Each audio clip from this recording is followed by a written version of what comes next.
சாச்சனா மூதேவி அந்த அம்மாவை வந்து கேப்டனாக விடலை. யார் விடலைன்னா நம்ம ஜெஃப்ரி விடலை. ஜெஃப்ரி வந்து நான் விட்டு கொடுக்க போகிறேன் அப்படின்ற மாதிரி, நான் சுட்டு கொடுக்க போகிறேன், நான் விட்டு கொடுக்க போகிறேன்ற மாதிரி அவர் வந்து ஜாக்லின் கிட்ட சொல்லி, ஜாக்லின் வந்து ட்ராஃபி மேலெல்லாம் ப்ராமிஸ் வாங்கி, டைட்டில் மேலெல்லாம் ப்ராமிஸ் வாங்கி சௌந்தர்யா கிட்டேயும் ரயான் கிட்டலாம் சொல்லி இதை ஒரு கண்டென்ட்டாக வந்து காமிச்சாங்க போன வாரம். ஆனால் இன்றைக்கி பார்த்தீங்கன்னா நேற்று நைட்டே காமிச்சாங்க என்னென்னா சௌந்தர்யா வந்து மண்டையை கழுவுறாங்க ஜெஃப்ரி. இது மாதிரி நீ சும்மா விட்டு கொடுக்குற, நீ வந்து சும்மா விட்டு கொடுக்கூடாதுடா அப்படின்ற மாதிரி பேசியிருந்தாங்க அவங்க.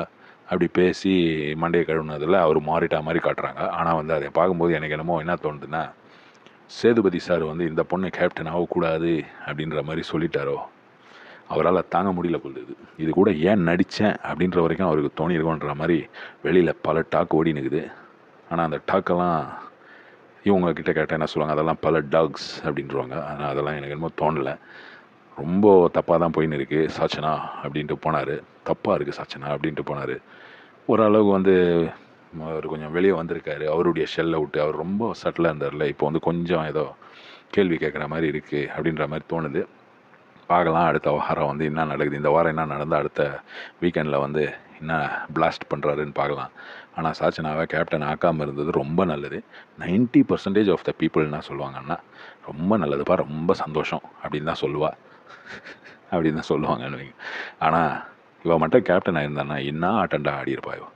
ஐயோ, ஆனால் கேப்டன் ஆயிருந்தால் நல்லா இருந்திருக்கும். இவளுடைய அசிங்கமான ஆட்டத்தை பார்த்து இன்னும் காரி துப்பியிருக்கலாம். அதுக்கு சான்ஸ் இல்லாமல் போச்சு.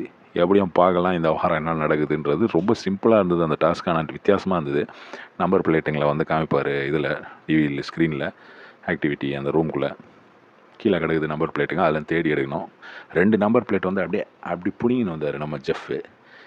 இதை பார்த்து முடிக்கும்போது ஜாக்லின் வந்து அங்கே போடுறாங்க பிட்டு. என்ன பிட்டு போடுறாங்கன்னா, ஏன்னா நீ தான் விட்டு கொடுத்துருவேன், ஏன் விட்டு கொடுக்கல அப்படின்ற மாதிரி கேட்குறாங்க. அவர் வந்து அது வந்து நிறைய கேமரா இருக்குது, அது வந்து அது நான் என்ன சொல்கிறது அது அப்படின்ற மாதிரி இழுத்தார். இல்லை நான் வந்து நல்லா தான் விளையாடினேன், நான் விட்டு கொடுத்தேன், இதுக்கு மேலே எப்படி விட்டு கொடுக்குறதுன்ற மாதிரிலாம் ஒரு பிட்டெல்லாம் போட்டார். சௌந்தர்யாவுக்கு தான் ரொம்ப சந்தோஷம். ஜெஃப்ரி ஒரு நம்பர் பிளேட் எடுக்கும்போது அப்படியே இன்னும் குதிக்கிறாங்க. லைவ் பார்த்துருந்தீங்கன்னா தெரிஞ்சிருக்கும், எபிசோடில் காட்டுவாங்க பாருங்கள். ஐயோ அந்த பொண்ணு பண்ணுற அலப்பறை இருக்குதே பா, தாங்க முடியலடா சாமி. ஆனால் ரொம்ப நல்லா இருந்ததுன்னு சொல்லலாம் இந்த டாஸ்க்கு. ஜெயிக்க விடாமல் இருந்தது ரொம்ப நல்லது. ஜெயிக்க விட்டுருந்தா ஜெஃப்ரியை முட்டா பையன் அப்படின்னு தான் வந்து சொல்லிடணும். ஏன்னா இவ்வளோ நல்ல ஒரு சான்ஸ் கிடச்சிட்டு நீ வந்து அந்த மாதிரி ஒரு பீஸுக்காக நீ விட்டு கொடுத்தேன்னா ரொம்ப கேவலமாக இருக்கும்ப்பா ஜெஃப்ரி. ஆனால் இதை பார்க்கும்போது எனக்கு என்னமோ ஸ்கிரிப்டட் மாதிரி தான் இருக்குது. பிக் பாஸ் வந்து ஃபுல்லி ஸ்கிரிப்டட் கிடையாது, ஆனால் ஃபுல்லாக ரியாலிட்டி ஷோவும் கிடையாது அப்படின்றது இதில் ப்ரூவ் ஆகுதுன்னு நான் சொல்லுவேன். ஏன்னா நேற்று நைட்டு வந்து சௌந்தர்யாவை வச்சு இவங்க பேச வைக்கிறாங்க, இன்றைக்கி வந்து ஜாக்லினை வச்சு கேட்க வைக்கிறாங்க. நீ ஏன் விட்டு கொடுக்கல ஜாக்லின் கேட்குறாங்க. நேற்று வந்து நீ விட்டு கொடுக்கக்கூடாது, நீ விட்டு கொடுக்கக்கூடாதுடா அப்படின்ட்டு சௌந்தர்யா சொல்கிறாங்க.